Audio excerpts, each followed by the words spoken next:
Former U.S. Vice President Dick Cheney remains one of the most influential and contested figures in recent American political history. His career, spanning decades in government, shaped many of the structural and ideological shifts in Washington, and his imprint is still visible in the current political terrain. Cheney's path took him from congressional service for Wyoming to serving as Secretary of Defense under President George H.W. Bush, and finally as Vice President under President George W. Bush, 2001 to 2009.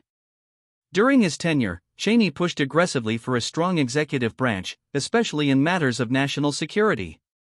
One of Cheney's most lasting legacies is his embrace of the so-called unitary executive theory, the idea that the president, and by extension, the vice president and executive branch, should wield sweeping authority over national security, intelligence, and foreign policy with minimal oversight.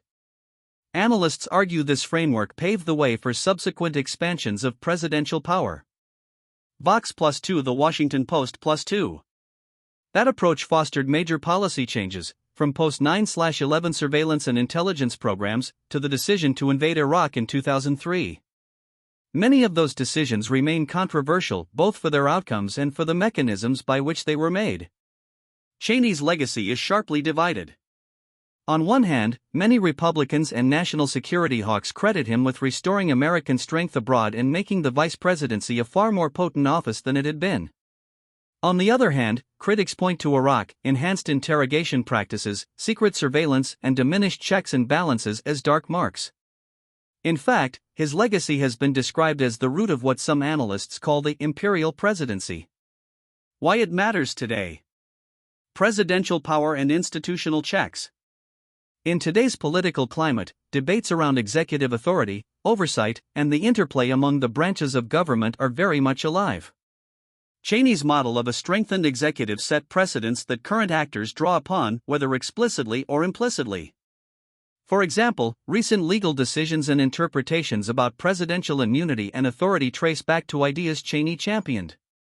Partisan realignment and Republican identity. Cheney was for much of his career a stalwart conservative Republican, yet toward his later years he broke with parts of his party, notably his opposition to Donald Trump and his support, direct or indirect, for alternative candidates. This tension reflects broader dynamics in the GOP, between the traditional national security, free trade, neoconservative wing that Cheney embodied, and the newer populist, anti-establishment wing. His disagreements with his party's direction signal how the party's identity continues to evolve. Foreign policy and global role. Cheney's worldview prioritized American power abroad, deterrence, regime change when necessary, and robust military engagement. That perspective is now being reassessed in U.S. policy debates, the balance between intervention and restraint, between alliances and America First nationalism. Understanding Cheney's legacy helps frame where these debates come from. Challenges and contradictions. It's also important to note the contradictions in Cheney's career and legacy. He enlarged executive power, yet later publicly warned about actors, like Trump, misusing power. He paid little visible political cost for controversial decisions during his time, raising questions about accountability and institutional design. Some critics argue that empowering the executive while weakening oversight created vulnerabilities now being exploited. A final word. In assessing Dick Cheney's legacy, we must recognize that many practices, norms, and structures in American politics today trace back to his era. The growing strength of the vice presidency, the leaning toward less oversight over intelligence and military action, the ideological divisions within the Republican Party, all bear his imprint. Whether one views that as a net positive or negative will depend on one's view of American governance, foreign policy, and democracy. What remains clear is that his influence echoes in our politics. Thanks for watching.